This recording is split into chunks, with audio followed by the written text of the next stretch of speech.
Hey, Anatomy students, Mr. Yachts again. This is day 3 of notes. We'll kind of see if we can wrap up notes today. I want to talk about how bones break and then how we heal those bones. So I'm going to go over some types of fractures and um, the different directions they go, and then how we heal them. Okay, so types of fractures. There's a lot of different types, and there's a lot of different definitions you'll run into on the internet. I kind of picked out the more common types of um,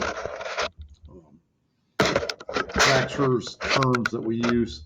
Um, Green stick is one you usually find in really young children, and I'm probably going to disappear here, but hopefully you hear my voice. They don't need to see me anyway. But so I'm going to go full screen here so I can kind of cue in these, and you can see. I want to show you a diagram of the fracture and a real picture of a fracture, if that makes sense. So with green stick, um, there we go.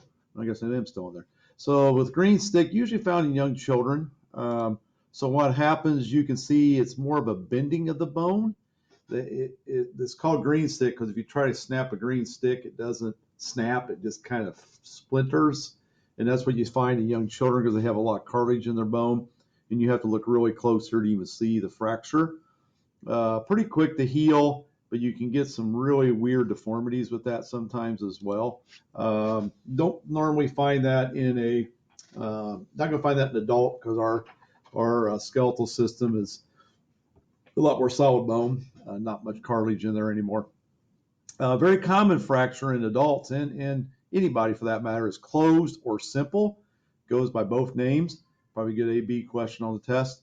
That's a fracture doesn't produce a break in the skin. Little danger of infection, pretty common one.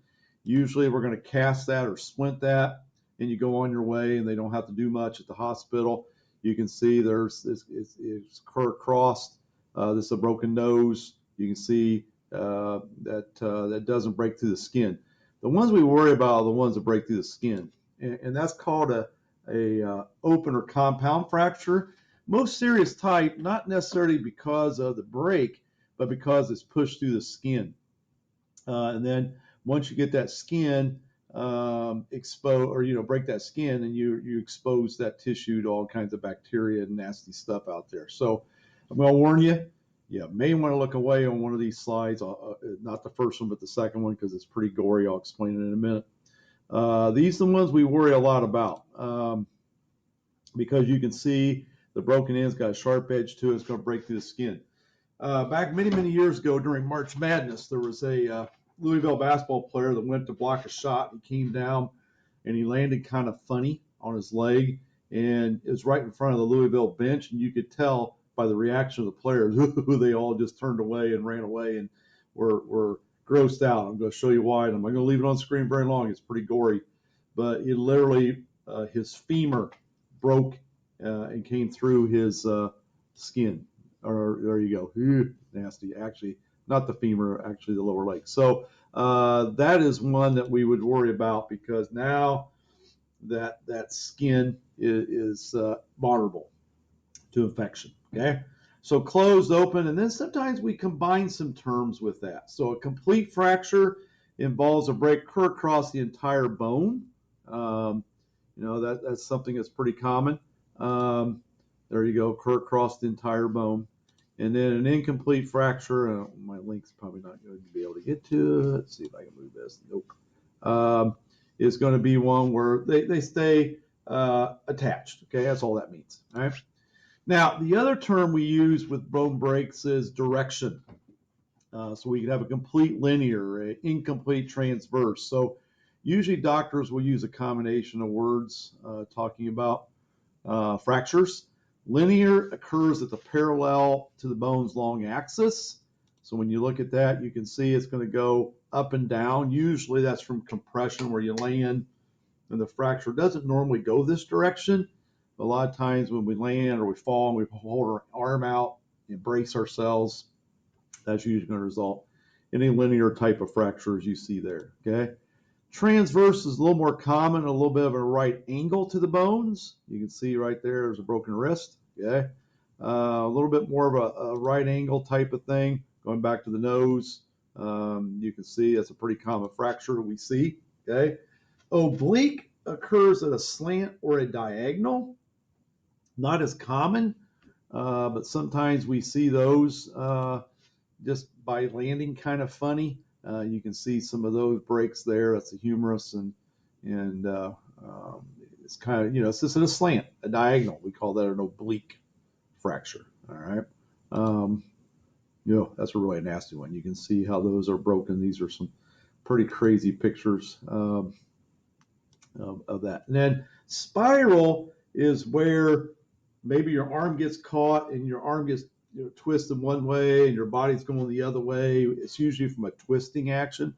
Pretty common in young children as well because of cartilage.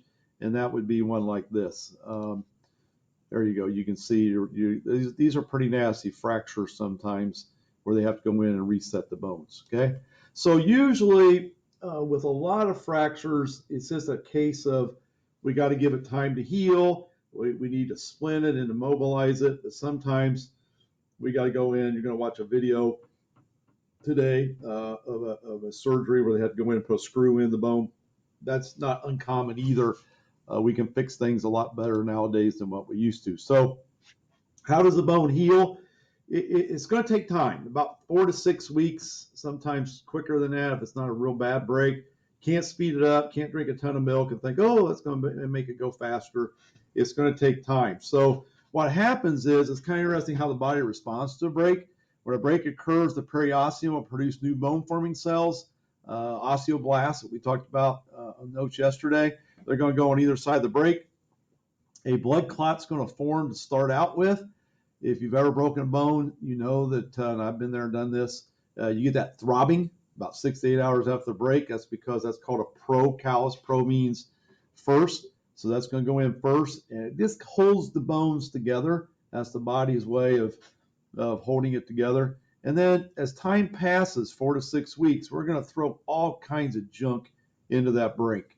Dense fibers, connective tissue, cartilage, new bone, and we form a bridge. And usually where a bone breaks, there's a little ridge because it actually builds up. Very rarely would you ever break a bone exactly in the same spot because of this buildup of material.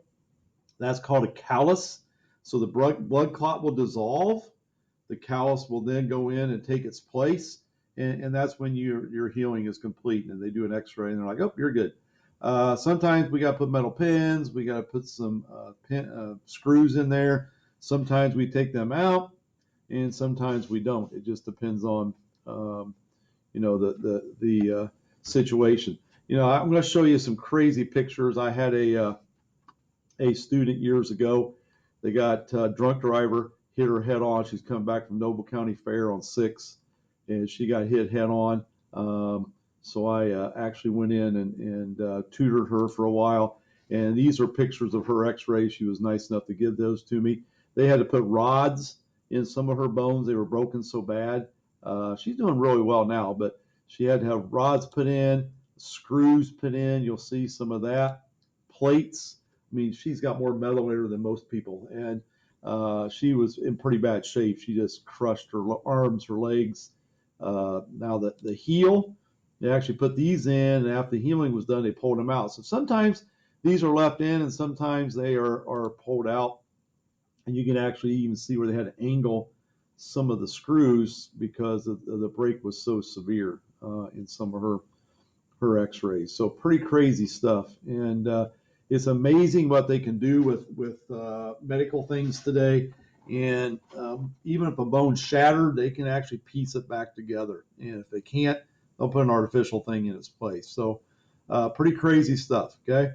That's it for notes. So hopefully that makes sense. Thursday, tomorrow for you guys and my class during your class time, we will take just a 25 question test. It's going to be 20 multiple choice from the notes here. And then I'm going to put one diagram on there from your collar packet. That's this one. I'm just going to put this one in there and have some choices there. And you will tell me the parts of that bone. Okay, that's it. Pretty simple test. Be a Google form test. Be on Thursday, and we'll get that test out of the way. All right. Okay, have a good day. We'll talk to you later. See ya. Bye.